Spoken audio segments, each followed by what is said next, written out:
بسم اللہ الرحمن الرحیم۔ الصلاۃ والسلام علیک یا سیدی یا رسول اللہ، الصلاۃ والسلام علیک یا سیدی یا حبیب اللہ۔ تمام سننے والوں کو السلام علیکم، میں ہوں رانا نظیم اور آپ دیکھ رہے ہیں میرا ولاگ۔ ایران اسرائیل جنگ ختم ہو گئی، بظاہر یہ نظر آ رہا ہے۔ ٹرمپ نے ایک دن پہلے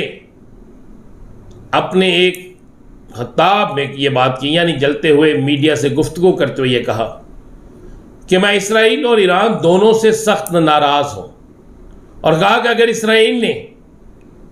خلاف ورزی کی، فائر بندی کی، تو اس کو اپنے نتائج بھگتنا پڑیں گے۔ ٹرمپ کی یہ بات سن کر اس طرح لگا کہ جیسے ٹرمپ اسرائیل کے کھل کے خلاف ہے، جبکہ حقیقت بالکل اس کے برعکس ہے۔ تین چیزیں جو اس وقت ساری دنیا کے اندر ڈسکس ہو رہی ہیں، اگر آج کے تمام انٹرنیشنل نیوز پیپر اٹھا کر دیکھیں تو اس پر تین چیزیں بڑی کلیئر ہیں۔ نمبر ایک، رجیم چینج ناکام، نیتن یاہو کی حکومت رہے گی یا نہیں، جنگ بندی یا فائر بندی کب تک رہے گی، اور آنے والے دنوں میں ایران کیا کچھ بڑا کرے گا۔ یہ چیزیں آج دنیا کے تمام بڑے اخبارات میں یہ ڈسکس ہو رہی ہیں۔ تو میں آپ کو بریکنگ نیوز دینے جا رہا ہوں، بڑی خبریں آپ کو دینے جا رہا ہوں۔ میرے پاس سب سے بڑی خبر یہ ہے کہ نیتن یاہو، جس کے ہاتھ پہ ہزاروں مسلمان بچوں کا خون ہے، جس کے ہاتھ ہزاروں مسلمان بچوں کے خون سے رنگے ہوئے ہیں، جو مسلمانوں کا قاتل ہے، جس نے اس خطے کے اندر تمام مسلم ریاستوں میں فساد ڈالنے، تمام مسلم ریاستوں کو تباہ کرنے اور قتل و غارت کا بازار گرم کرنے میں اپنا کردار ادا کیا۔ خبر یہ ہے کہ نیتن یاہو فارغ ہو رہا ہے، نیتن یاہو کو فارغ کرنے کا فیصلہ ہو گیا ہے۔ ٹرمپ کی گفتگو بھی اسی کی طرف اشارہ تھا، جبکہ اسرائیل کے اندر، اسرائیل کے تھنک ٹینک نے، اسرائیل کی پارلیمنٹ نے، اسرائیل کی اپوزیشن نے، سب نے یہ بالکل واضح طور پر کہا ہے کہ اسرائیل جس پر آج تک ایک دکان، ایک دفتر، ایک گاڑی بھی تباہ نہیں ہوئی تھی، نیتن یاہو کی غلط پالیسیوں کی وجہ سے نہ صرف اسرائیل تباہ ہو گیا ہے، بلکہ اسرائیل تاریخ میں بہت پیچھے چلا گیا ہے، اور خطے کے اندر جو اسرائیل کا ایک احترام یا اسرائیل کا ایک روب یا اسرائیل کا ایک مقام تھا، وہ ایران نے ختم کر کے رکھ دیا ہے، اور اس کی ساری ذمہ داری نیتن یاہو پر ڈالی گئی ہے۔ چونکہ جو حالات سنبھلتے ہیں، سامنے آتے ہیں، بہت سی چیزیں کلیئر ہوتی ہے۔ اسرائیل کے اندر باقاعدہ یہ اب کلیئر ہو کر یہ بات سامنے آنا شروع ہو گئی ہے کہ اسرائیل کا اتنا زیادہ نقصان ہوا ہے، اتنا زیادہ نقصان ہوا ہے کہ اسرائیل کی ایٹمی تصنیبات، اسرائیل کی جوہری تصنیبات کو بنانے، چلانے اور اس کو لے کر چلنے والے کئی سائنسدان ایران کے میزائل حملوں میں مارے گئے، جن کی شناختیں چھپا کر رکھی گئی تھی۔ کئی اہم ترین فوجی افسران ان کے مارے گئے،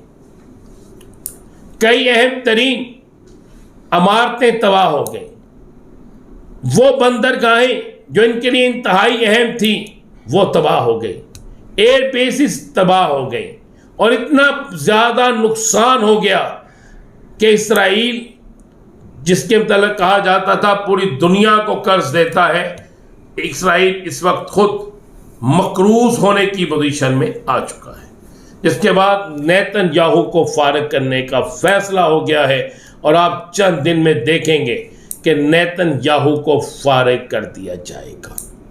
نیتن یاہو کے قریبی حلقے یہ بات کہہ رہے ہیں کہ نیتن یاہو نے اپنے قریبی حلقوں میں یہ بات کی ہے کہ اگر میں یہ ایران کی جنگ جیت جاتا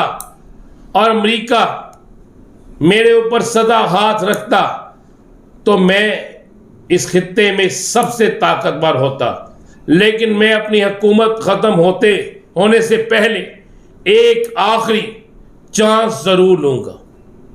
اس لیے یہ خبر بھی بڑی تیزی سے گردش کر رہی ہے، بلکہ اس خبر کے حوالے سے کئی ایسے ثبوت ملے ہیں، کئی ایسے شواہد ملے ہیں، وہ آگے جا کے میں آپ کو بتاؤں گا، کہ جس سے یہ ثابت ہو رہا ہے کہ جنگ دوبارہ شروع ہو سکتی ہے۔ ذرائع کہتے ہیں کہ جنگ کسی وقت بھی دوبارہ شروع ہو سکتی ہے۔ نیتن یاہو جاتے جاتے ایک آخری چانس لینا چاہتا ہے، اور کیونکہ نیتن یاہو نے یہ اعلان کیا تھا کہ نمبر 1 وہ رجیم چینج کرے گا، نمبر 2 وہ ایران کے سپریم کمانڈر کو شہید کرے گا، یہ دونوں کام تو وہ نہ کر سکا، بلکہ اس کی اپنا اتنا نقصان ہو گیا کہ اسے یہ کہنے پر مجبور ہونا پڑا کہ یہ جنگ بندی ہونی چاہیے۔ لیکن اب جب اسے پتہ چلا کہ اسے فارغ کیا جا رہا ہے، اب جب اسے پتہ چلا کہ جو عرب ممالک اس کے ساتھ بڑے بڑے ایگریمنٹ کرتے تھے اب انہوں نے بھی اس سے ہاتھ کھینچنا شروع کر دیا ہے، تو اس نے ایک آخری کوشش کے لیے جنگ دوبارہ کسی وقت بھی شروع کرنی ہے، اور اس سے پہلے ایک ڈرامہ کیا جائے گا، جس ڈرامے میں یہ کہا جائے گا کہ جناب ہم پر پہلے حملہ اسرائیل یہ کہے گا کہ ہم پر پہلے حملہ ایران کی طرف سے ہوا ہے، جس طرح آج سے ایک دن پہلے بھی یہ ڈرامہ کیا گیا۔ ایران نے جیسے ہی یہ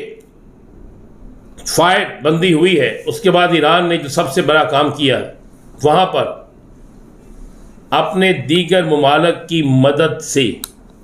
موساد کے خلاف ایک گرینڈ آپریشن کیا ہے، جس میں 2 چیزیں